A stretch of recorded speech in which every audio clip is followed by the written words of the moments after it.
Going live in just a second. See, I think we're live because it says live, even though there's a slight delay on my side. So, hello, welcome to the Escondido Public Library Virtual Author Chat Series. This series is sponsored by the Friends of the Escondido Public Library and in partnership with the Ripped Bodice Bookstore in LA. I'm Jessica Buck, your host, Adult Services Librarian, and today I am joined by author Adriana Herrera. Thank you so much for joining us today. I am so excited, and I'm just gonna give you a little introduction so people that aren't familiar with you kind of know a little bit about who you are and what you do. So Adriana was born and raised in the Caribbean, but for the last 15 years has let her job and her spouse take her all over the world. She loves writing stories about people who look and sound like her people, getting unapologetic, happy endings. I love that. It's so great. When she's not dreaming up love stories, planning logistically complex vacations with her family, or hunting for discount Broadway tickets, she's a trauma therapist in New York City, working with survivors of domestic and sexual abuse. Her Dreamers series has received starred reviews from Publishers Weekly and Booklist and has been featured in The Today Show on NBC, Entertainment Weekly, NPR, Library Journal, and The Washington Post. Her debut, American Dreamer, was selected as one of Booklist's best romance debuts of 2019 and one of the top 10 romances of 2019 by Entertainment Weekly. Her third novel, American Love Story, was one of the winners in the first annual Ripped Bodice Award for Excellence in Romantic Fiction. Adriana is an outspoken advocate for diversity in romance and has written for Remskla and Bustle about own voices in the genre. She's one of the co-creators of the Queer Romance POC Collective and is represented by Taylor Haggerty at Root Literary. Her next book that we're going to talk about today a little bit, Here to Stay, comes out August 25th, and I got a copy on NetGalley, and I'm almost through it, and I love it so much. And also the historical romance anthology that you participated in, Duke, I'd like to fill it in, comes out November 17th, and you can pre-order it. And I know this because I've already pre-ordered it. So excited. Oh my gosh, so yeah, that was your introduction. So welcome. I'm so excited that you are joining me today. And oh yeah, I'm so excited. I'm already forgetting things. I just want anyone watching to know that this is, we have prepared questions, but it's also a Q&A. So if you have any questions for Adriana, you can pop those into the Facebook comment and we will try to get to those. And also a quick reminder that although we aren't physically in the library, our, oops, gotta post that in there. Our code of conduct still applies, so be respectful to the author, be respectful to each other, and if there are any hateful or insensitive comments, they'll be deleted and you could be blocked. So let's just keep this fun, happy, amazing space that it is. Yeah, so I guess the first question is, with everything that's been going on in the world and all the fun stuff on Twitter that's been happening, how are you? Twitter. Oh man, whenever someone tries, like, don't even try to go up against Romancelandia. Like, I don't. It's not a good idea. It never is. No. Oh man, and I loved your response. I should probably eventually post like a link to the tweet so people aren't just like, what are you guys talking about? The response to that person's tweet about basically you having to prove that it's legit. Like, no. Yeah, doesn't prove anything. And the thing about it, which is funny, and this is yeah, for those watching, I just announced earlier this week that I'm writing a historical romance series set in 1889 during the Belle Epoque in Paris, and it's following 3 Afro-Latinx heiresses that go to the World's Fair of 1889 in Paris, which is when the Eiffel Tower was inaugurated. It was celebrating the 100 years of the French Revolution. So it was like a big, it's like as like global as you could get at the time. And so I read about maybe a year ago, I read an article about the Dominican delegation being present at the fair, and I guess the king of Belgium wouldn't go inside of the Dominican exhibit because the Dominican government owed Belgium a ton of money, so he like snubbed us. And I was like just so curious because that's like it just seems like such a dramatic moment. I was like, oh, I didn't even know Dominican Republic was at that exposition. And then I ended up doing a ton of research and like got inspired to kind of like write this series. So all of that to say, when I announced it, a person questioned me around historical accuracy because they weren't aware that Latin American, like the entire continent of Latin America had never been to Europe in 100 years of the 19th century, wasn't aware of that. And then because of that, then I should probably be thinking of saying it's historical fantasy because it's not historically accurate, because to her knowledge, in the 100 years of the 19th century, no one from Mexico all the way down to Argentina ever made it to Europe. So I had, of course, all my research materials that I was actually in Paris in January. So I have like a ton of stuff that I got while I was there. And it's interesting because I was prepared for that. What's sad about no, that is sad. And at that moment, for people of color, is that I knew that at some point through the process of me writing these books, that someone was going to question whether it was historically accurate for me to write about Dominican, Mexican, and Venezuelan women being present in Paris at the World's Fair. And so I had like a whole folder in my computer, like ready to go for this specific situation, which is why I was able to like pull it out within like 20 minutes of reading her tweets. I was able to like, you were like bam, bam, bam, bam, laying it out already, because I knew it would happen. I didn't think it would happen like 2 days after the deal announcement. I thought at least they give me time to finish the book, but it happened that they didn't, that someone had to say something. But I mean, it is kind of like it's great that I get to write these books. I'm very happy that I can stay with my current publisher, Harlequin. They're really excited about the series. One of the stories is a queer romance. It's a lesbian romance. And so, for me to be able to have like a historical that's a lesbian romance on bookshelves, in bookstores with like an Afro-Latinx heroine is something that's like really important to me, but also I think important for the genre in general. Oh yeah. So even though I knew I was gonna get this type of pushback, I am like really excited for this series because I think it's gonna be fun to write, and also it's gonna be a great like new thing that isn't really out there right now. Oh yeah, you can just see by all the appropriate and positive comments that we are ready.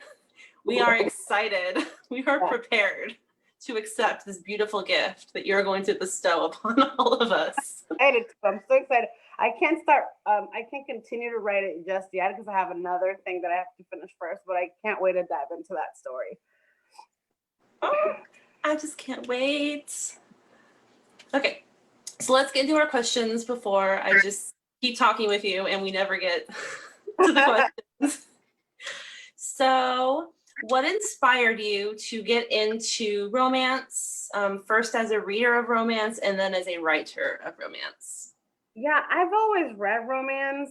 I mean, I'm one of those people that was like an early romance reader. Like I actually like kind of left. Like I started reading romance like as like a 12-year-old. My mom bought me would buy me a bunch of YA romance. And I grew up in the Dominican Republic, but my mom was always like really encouraging of me reading. So she would get me these YA romance novels. It was a series that was like, I think translated from like German. It was like an Austrian princess named Cece. And she like, and it's based on a real Austrian princess. And she had like this very like epic romance, and I love those books so much, and that kind of got me hungry for it. And then when I was a kid, we had a lot of family here in the States, in San Diego specifically, and I would come with my grandmother, my paternal grandmother, every year to visit my family in San Diego. And we would usually stay for a couple months, and one of my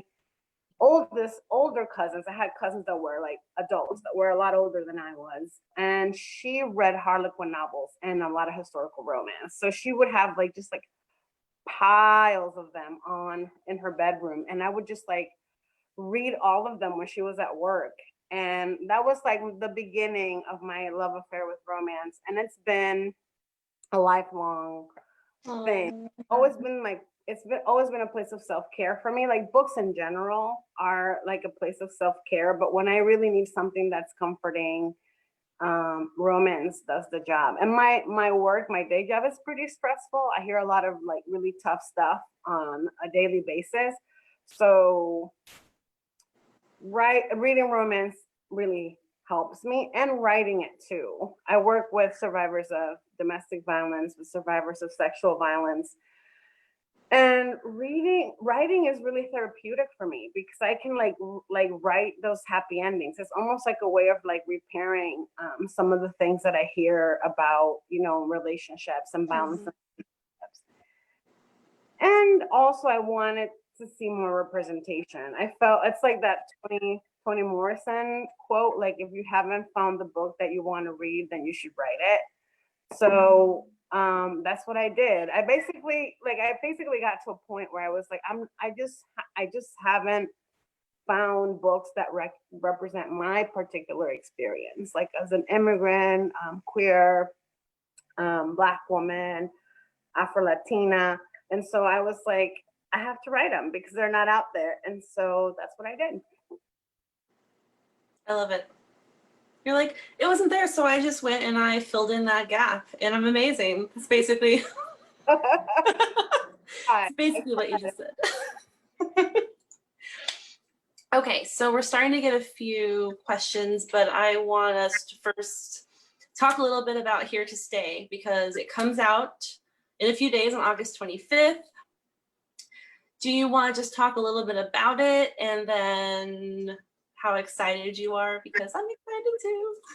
Yeah, it's a new universe for me, which is really exciting. I wrote the Dreamer series, and that was like, of course, like, like my babies, like the first books I wrote and published. And it's a group of friends that's like their childhood friends. So they've like known each other their whole lives.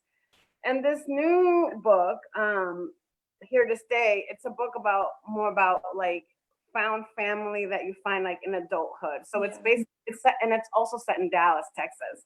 The Dreamer series is set in New York City and upstate New York. My partner grew up in Dallas, and we've been together for a long time. Like my daughter was born there, and my in-laws are still there. So it's a city I know well. And it's so different from New York City. So I thought it would be fun to write a story about a group of like New Yorkers that kind of like connect after having recently moved to the South, and kind of like the fish out of water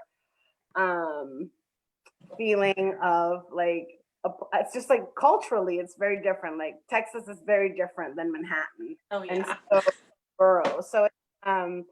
So it's like that piece of like them kind of like finding each other, but also like acclimating to this new place that they're in. And I've traveled a lot as an adult. I left Dominican Republic when I was 23 to come to New York City for graduate school. And then my partner and I, after we got married, we went and lived overseas. We worked for humanitarian relief organizations for a while. So we lived in Ethiopia, we lived in Honduras, and then we lived in upstate New York for like 5 years because he was getting his PhD in Cornell.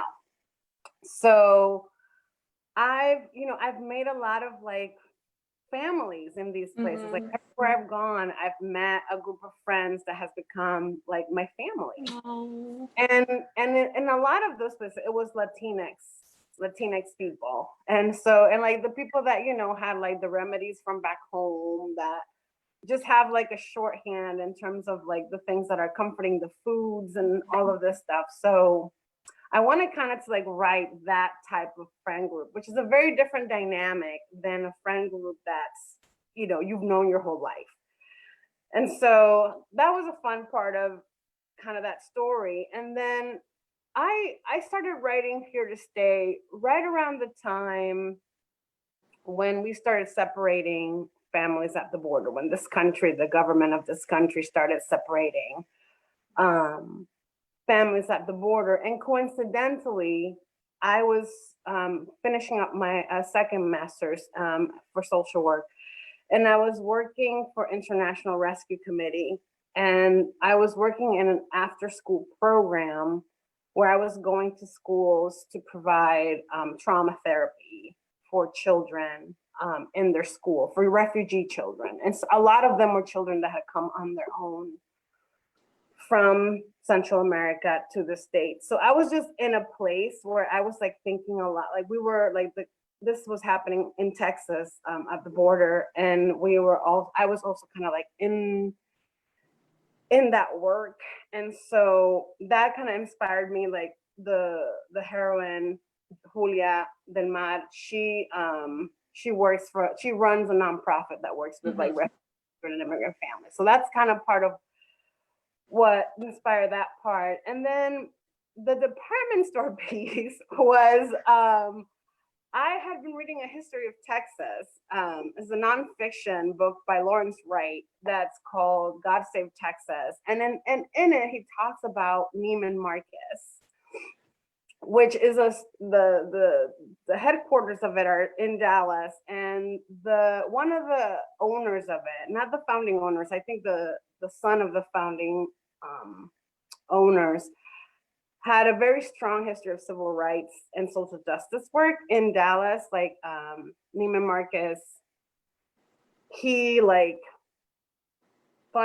he was the first store to desegregate in the South. He helped a lot of people of color run for public office. It was one of the first stores that had general managers that were people of color. So I just thought, because I always try to have some social justice themes in my books, that it was an interesting kind of premise to set up a kind of department store that has like a central mission that's connected to social justice work, and then have like the conflict be that the hero is there to kind of like shut it down possibly, and the heroine is trying to keep it alive. So it was like a natural at odds dynamic for like the rivals to lovers premise. Yeah, so that's like my very long explanation of what was all the things that went into writing Here to Stay. No, I love it. And I love how much research you do for your books, because we don't hear that a lot from authors about how much research, not just like the writing part, but the prepping, all the research that goes into it. And I love hearing you talk about that, because it just, I don't know, it just makes it even better for me. It makes the story even better. I think, and for me, because I do write about social justice themes, I feel like I really need to do a lot of like real good like foundation work of how I'm gonna set up the story so that they make sense, because it's like delicate topics and I don't want to be careless. No, of course. Yeah. And I haven't finished it yet. I'm like halfway through, but it's so funny because I don't know if anyone watching has ever had this happen, or if you've had this happen, but where so many characters in a book that you're reading, you know people, the same name. And it's so funny because I had a teacher in college named Rocco that I'm still in contact with. And then my grandmother's nickname is Muffy.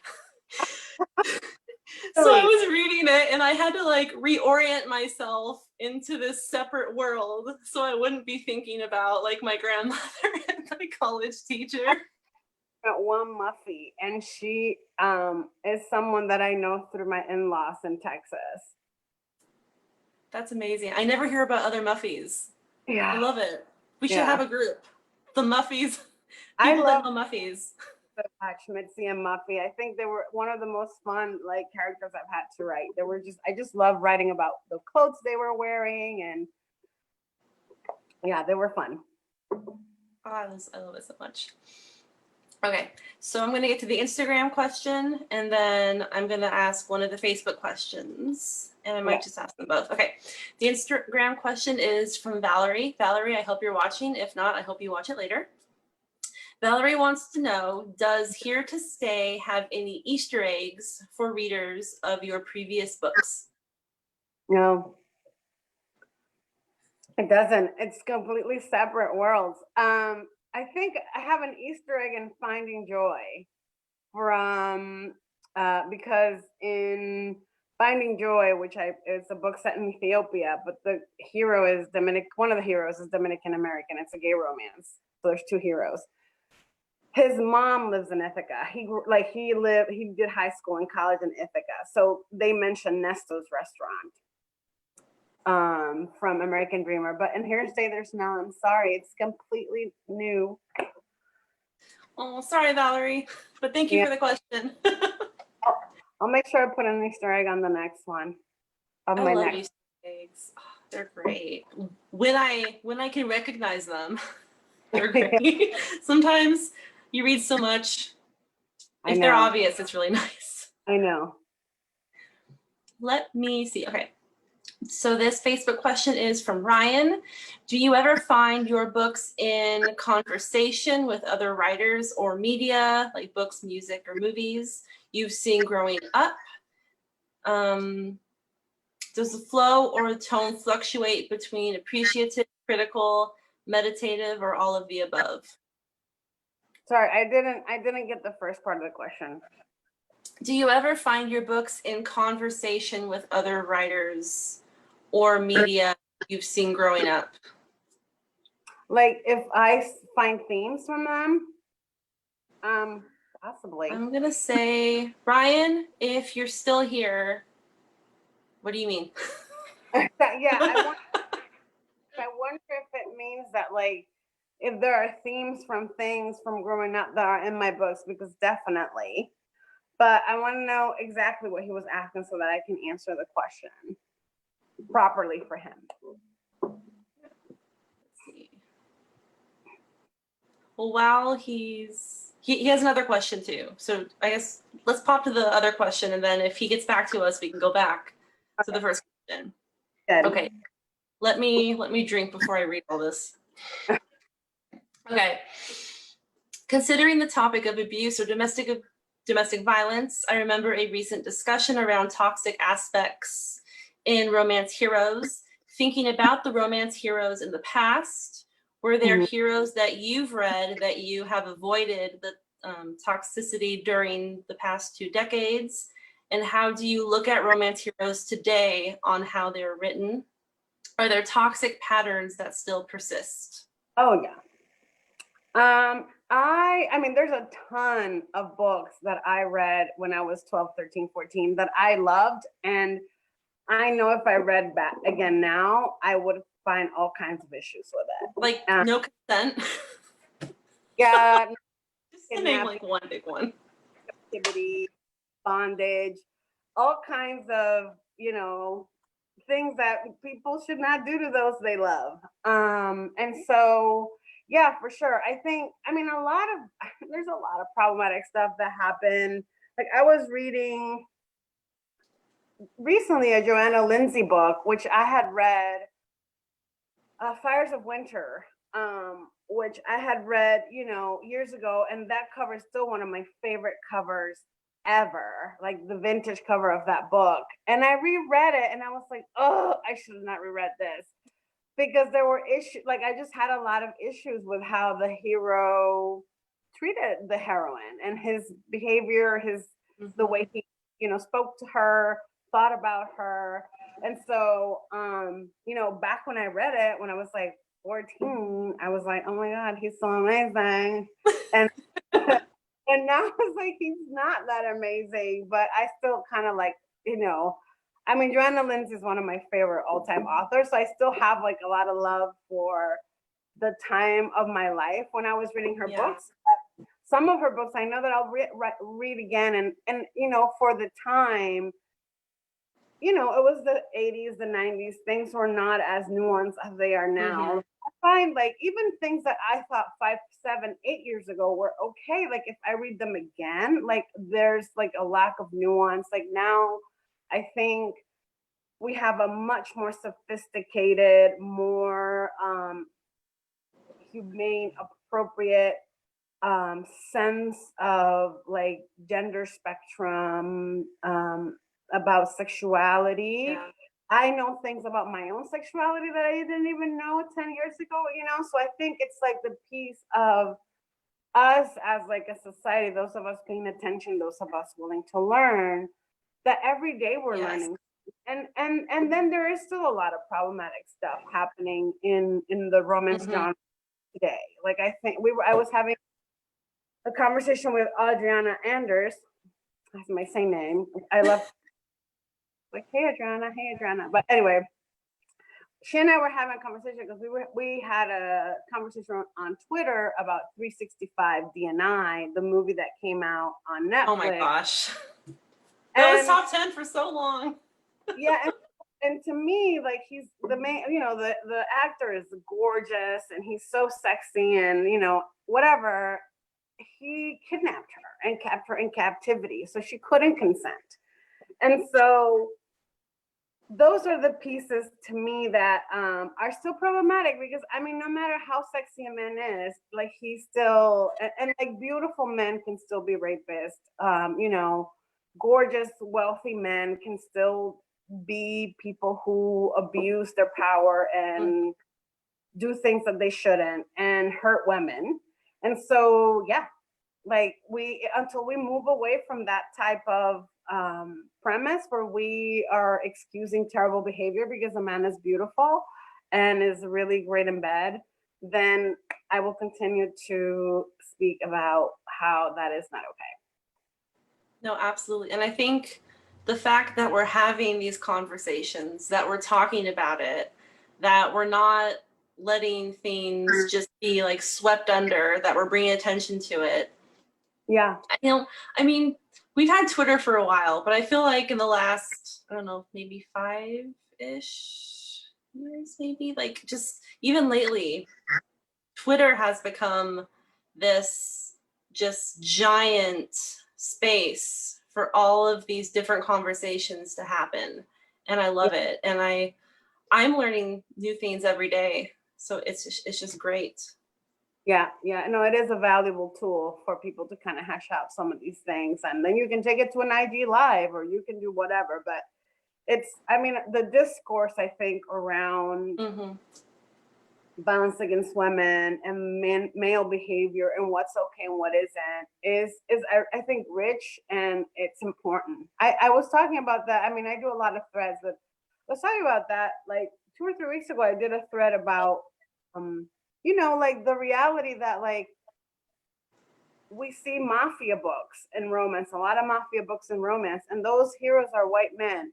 You wouldn't be able to like it says something that I don't see any books about like Central American like gangs that are being romanticized as heroic, or Black men who are in gangs and that being heroic. And so there's something to think about in the fact that we can romanticize organized crime when white men are involved, and we don't do it if it's men of color, and what that says about how we're thinking in terms of it's the whole narrative of it all. Like we're just not right. So we could talk about this all day.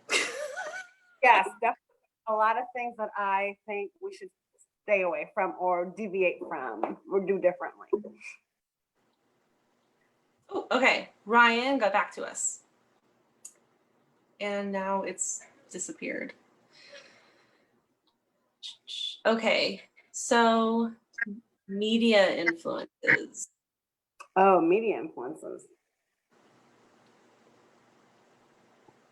So do you ever find your books in conversation with other writers or like music, movies, let's say like creators? Oh yeah, there's a lot of people that influence my my writing. I mean, I think for the most part, I think people like I was talking the other day, like one of my favorite shows growing up was Living Single, which is a show that came out in the 90s, and it was like a group of Black women who like were like young professionals in New York City and were finding love and were like doing their thing. And like I think like to me, like Living Single was like an iconic moment for TV, but also for me because it was kind of the first time that I saw women on television that looked like me and who were doing things that I wanted to do when I grew up. I wanted to be out in the dating scene. I wanted to like be a young professional. And like I don't know, like some books, like for example, I would say like there's things, media and books and music that gave like for people like me specifically, I think it gives you like a possibility, like, oh, I can do this too. Like this, like I can write about myself, and like it can be a book, it can be a movie or something like that. Like Dirty Girl Social Club was a book that came out, I think I want to say early 2000s, and it was written by a Latina, and it was like think Sex in the City but with like Latinas. And even though I think if I reread that book I would find some things problematic, it was really amazing to like at like 18, 19, I was like probably 19 when that book came out, to be able to read about women who were like Latinas like me out in the world and like kind of like kicking ass. So definitely, but I mean current creators, like I don't know, there's a ton, like Beyonce. I mean like women who are just like honing their craft, coming closer and closer to their authentic self and like really stepping into their power, like Cardi B. People that are really like putting out there like I can be my whole self, and you can still, and it can still be valuable, it can still be art, it can still be something that impacts culture. So yeah, I have many. I love it. So this is I want to know a little bit more about the Queer Romance POC Collective and kind of how that, because you're one of the co-creators. Yes, and that was also something that happened on Twitter. Early 2018, I think. A couple of things happened. Like a couple of, I mean, oh, the Rita nominations came out, and it was like Rita's So White, and that kind of like created an outcry because I think like the year before and then again in 2018, again no Black finalists, and that was the year that Alyssa Cole had written Princess in Theory, and she had her other book from her historical series. Like I think people just expected like, obviously Alyssa is gonna have a nomination, and she didn't. I think people were just like, this is ridiculous. Yeah. And from that, then there was a publisher.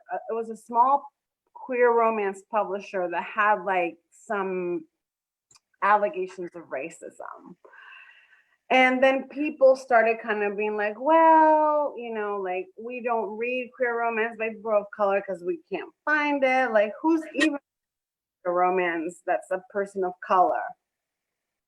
And so my friend Harper Miller and Harper Miller's also an author. She writes like kinky, queer romance. She and I were like, let's just put a list together because this is ridiculous. Every time this happens, people start saying that I wish I could read queer romance by people of color, but I don't know where to find them, even though we're just like on the internet. So we kind of like started putting kind of like the call out for people to email us. We created like a form, and then people just started emailing us and sending us their info, like their bio, what they write, their links to their Goodreads page and stuff like that. So we basically kind of just wanted to like have a centralized place where if you want to find any type of person from the queer community, there's trans authors in there, there's non-binary authors in there, every kind of relationship you can think of, they can find it at the collective. So it's basically like a database. And we keep up with it, and people can they can still put their information in. But the idea is that it's a centralized place where you can find and you can know what people are writing. Oh, I love it. That's the collective. I love everyone that is putting together things like that. I saw, where is it? There was one, now I'm blanking. Someone did one for graphic novel writers and creators, and now I'm blanking on it. And I should know because I was just talking to them. Yeah, I mean, people are putting all kinds of lists together, and I think that's important, especially for people writing from the margins. Like, it's good to have, even for us, to know who else is out there. The Cartoonists of Color database. Awesome. So it's exactly what it sounds, and you can search for creators. And I think you can even search based on gender, ethnicity, genres, the roles. It's so cool. So I love stuff like that. I'm like, yes, give it all to me. I want to see them all. For librarians too, like it's just a useful tool because I mean it is. I mean I do hear people like it's hard to kind of just like hard to tell like from like someone's picture. Like it's good to know if like they are writing a specific type of like diverse romance that you want to read. So that's what the collective is there for. No, I love it. It is a fabulous tool for people like me trying to like put book displays together, because that's what librarians do. We put book displays together. And even for like these author chats, being able to make sure that all representations are included. It's not just the same exact type of author all the time. And yeah, I love it. So I wanted to ask about that because I think it's just absolutely amazing. And I don't see any more Facebook. Oh, here's a Facebook question from Michelle. What book is currently on your nightstand? Ooh, I have a stack of books on my nightstand. I'm actually in my bedroom right now, and I actually have a ton of category romances. I'm reading a lot of desire books because I'm writing 2 desire categories for Harlequin. The first one's coming out next year. So I'm trying to read a lot of category right now because I'm literally starting to write a category romance at this very moment. I'm like a multi-book reader. I'm usually reading like 4 or 5 books at once. And so I'm reading a category by Jules Bennett. I think it's something about California. It's a secret baby. Not a secret baby, it's like an oops, I'm pregnant category. And then I'm reading Marco Shiro's Each of Us a Desert, which is a YA, like SFF. And I am listening to Hello Stranger by Lisa Kleypas because I hadn't read the Ravenel series, and I'm reading it and it's fantastic. And I'm listening to Cased by Isabel Wilkerson also, which is fantastic. And I think everybody in America should read. So that's all that's happening in my bedstand and my iPhone and Kindle.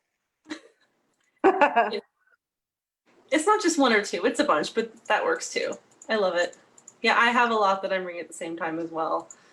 And it's hard, especially, I don't know, since quarantine started, like I usually am a multitasker, but now I'm like on this higher level of multitasking where I'm just draining myself. Yeah, it's I mean, get a comfort read. Yeah.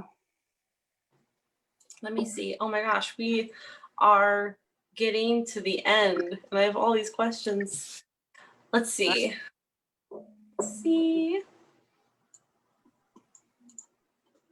Here, just because we mentioned a few, let's talk about tropes.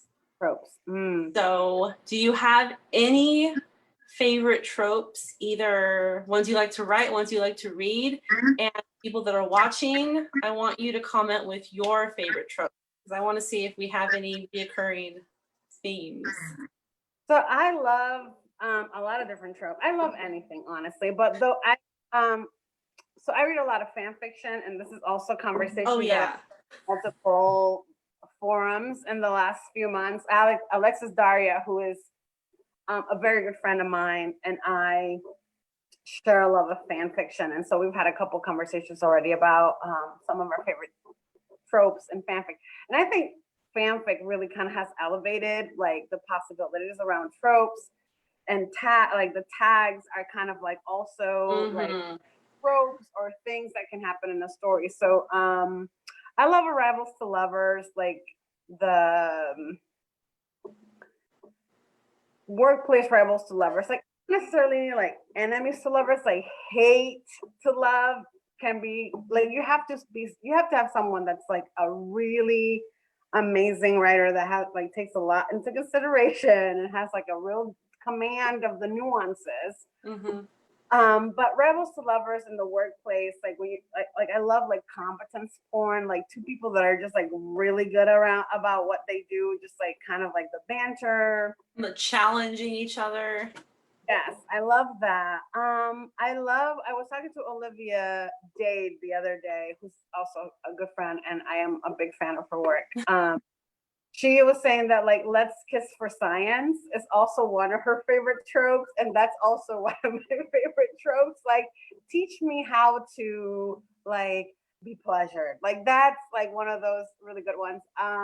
Fake relationship is a good one that I like. If it's done well, it can be so fun.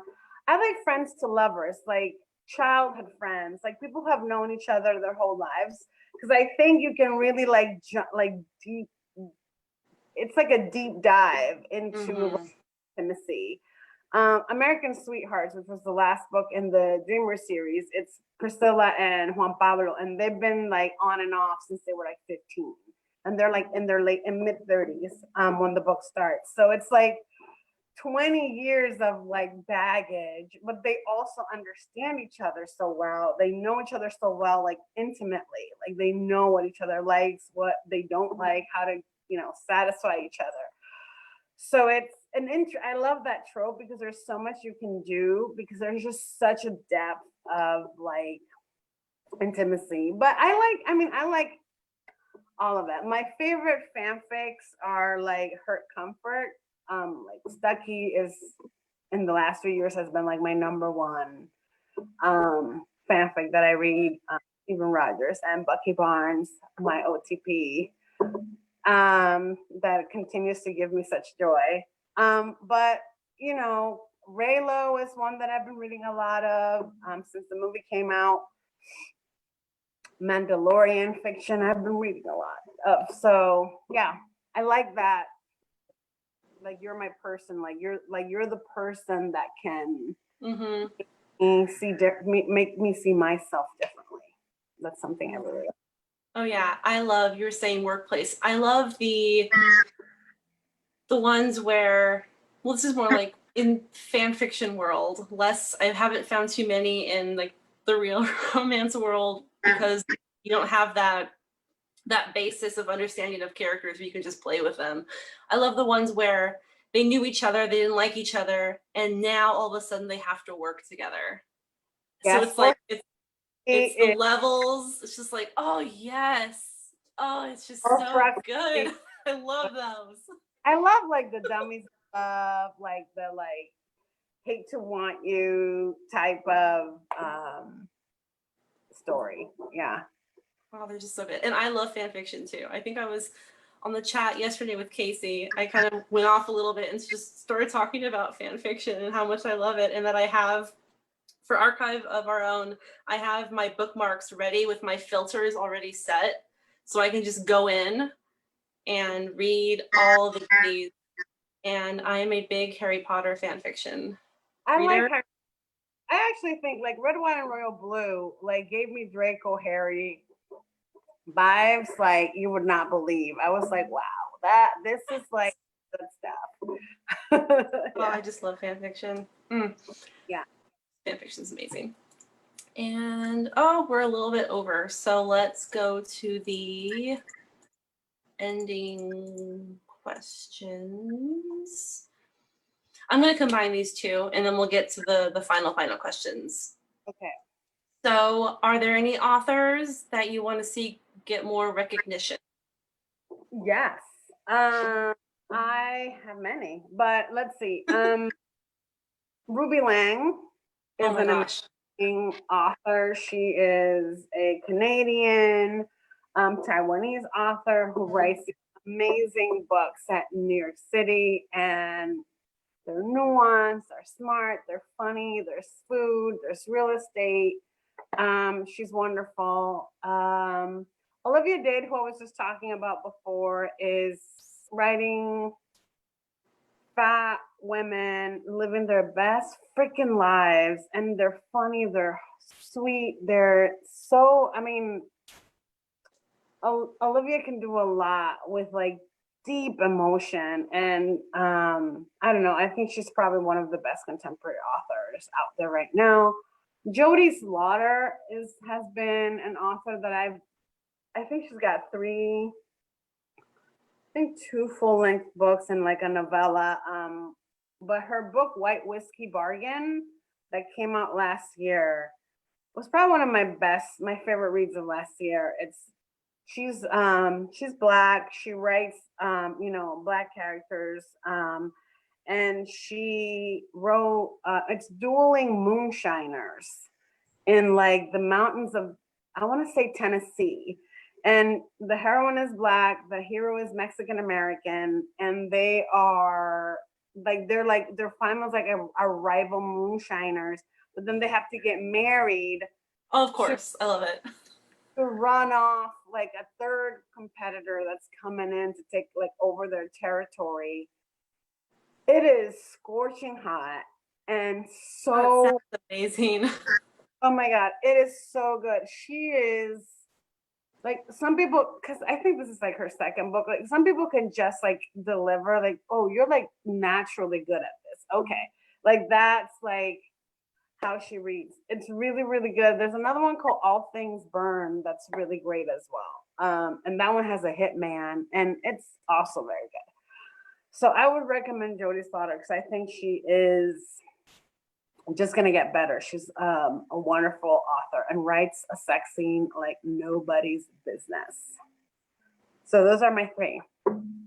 I love it. I'm going to go back just for people watching and like make a list of anyone that we've mentioned so that you have a list. You don't have to try to figure it out.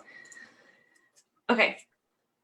So the kind of the last question, but the one that I always ask towards the end of these chats is, what is your favorite library memory? Oh, I think my favorite library memory was when I moved, because in the Dominican Republic, I grew up in the DR, and we had libraries, but they're not like the libraries here. Like the libraries in the US are like I think like a special thing. Like they're not like that in other places in the world. Mm-hmm. And so in the library in the DR, you could go and read a book, but you couldn't you didn't have like a neighborhood library. You didn't have like a library that you could come and borrow books. So when I first moved, and funnily enough, like growing up, I came to the States all the time, but my family didn't really go to libraries. So I didn't like learn like how libraries work. So when I moved here when I was like 23, I lived in Astoria, Queens, and there was a library pretty close to where I lived. And I would go and read books there. And like I would like the first couple of weeks I was there, like I didn't have internet in my apartment. Like I was like still kind of like getting acclimated. And this was like before ebooks. Like this is like 2002. And so I would just go there and like get books and read them at the library. And the lady, like by the third day, the librarian was like, "Did you want to take these home?" I was like, "Take them home? Like I can just take them?" She's like, "You can take them and bring them back. Let's just get you a card." And it was like A whole new world. a whole new existence for me.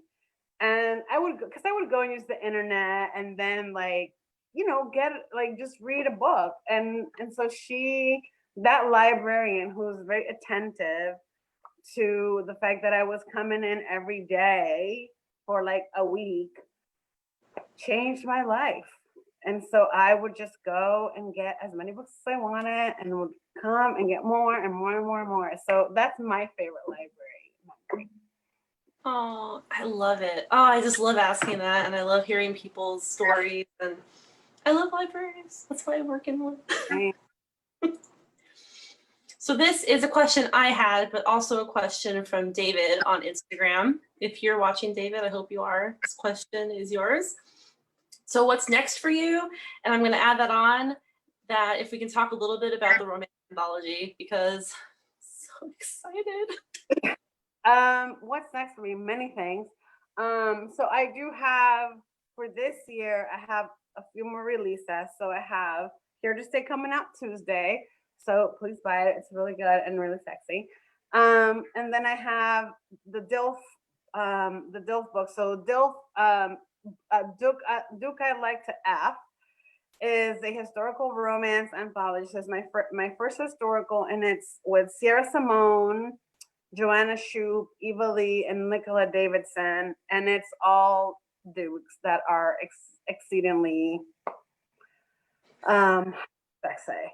So my story is, and then I have a novella in the Dreamers universe coming out also this year. It's if people have read the Dreamers series, it's a little short story for, and I'm calling it like a Gift of the Magi remix is how I pitched it. Mm-hmm. And it's with Yin and Ari. Yin and Ari are in the first book and in the third book some. They're Nestos from the first book, they're employees. Yin is from Myanmar and Ari is from the Congo, and they are like cute and adorable. And it's a very, very sweet little story.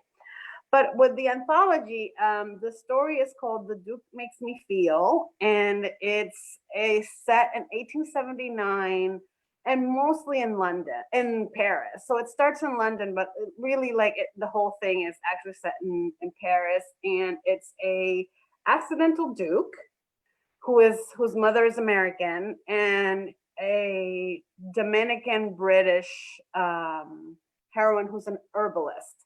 She has a apothecary in London, and she's known for her bigger tinctures, but that's not why the Duke goes to see her, because he doesn't need them. But they end up going, like, I'm not gonna give away too much, but he needs something that she can provide, that she can help him with, and they end up going to Paris for a few days, and then things happen. Oh my God, I'm so excited. As soon as I saw Eva posting working on this project and blah, blah, and I'm like, what is it? And then I saw your amazing Twitter posts, and I was like, yes, this is what we need. Yes, we need this now. It should be fun. I mean, it was fun writing, and the heroine, I was reading a book earlier this year about a British diplomat that was based in the Afro-Caribbean for a long time, and ended up I think he was supposed to go to the Haiti for a few years, and ended up staying for 20 years, and then came back to England with a family. And I was like, oh, then that would be perfect. That would be perfect to be the dad of my heroine. So it's also historically accurate. You and your research, I love it. I just want there to be like a documentary where you just talk about all the research that you did for all of your books. Like, I would watch that. So fun to do. So that's what's coming up for me. Yes, and I want to let everyone watching know that in the description of the video, I have the link to where you can pre-order Here to Stay, where you can pre-order the Duke I'd Like to Input Word, and a link to Adriana's website where you can see all of her books and also get links to where you can buy all of her books. And yeah, you can pre-order Here to Stay from the Rip Bodice, from the website. All of the books that I could have bought, I did. So we have them available to borrow on Libby, OverDrive, Hoopla has them, and CloudLibrary. And I've already pre-ordered Here to Stay. So on the 25th, you'll be able to read as an ebook. Yes. And if you don't have a library card with us, it's okay. You can sign up for an online library card and you can be able to check out all of the ebooks and the books that we have. So that's on our website. It's just the get a library card and you can get a card. Let's see, I gotta check off my list because sometimes I forget to say everything. If you're interested in more free programming like this, just check out our Facebook events. We've put them all there. I want you guys to know on Instagram, we are doing ARC giveaways, so advanced readers copies of books giveaways every week. So check out our Instagram. And on September 3rd, the Between the Covers Romance Book Club that I host will be discussing You Had Me at Hola. And Alexis will be joining us for the beginning of the meeting. So either you can DM us on Facebook or you can send me an email, jessica.buck@escondidolibrary.org. Either way, it'll get to me if you want to join in. And we hope to see you here again September 19th for our next virtual author chat. It's going to be featuring certified geek and author Virginia Lohagan. She's reading her children's book, T is for Thor, but it's super geeky. And basically the readings for the kids, but the Q&A is going to be for the adults because we're going to talk about geeky stuff. We're going to talk about Thor.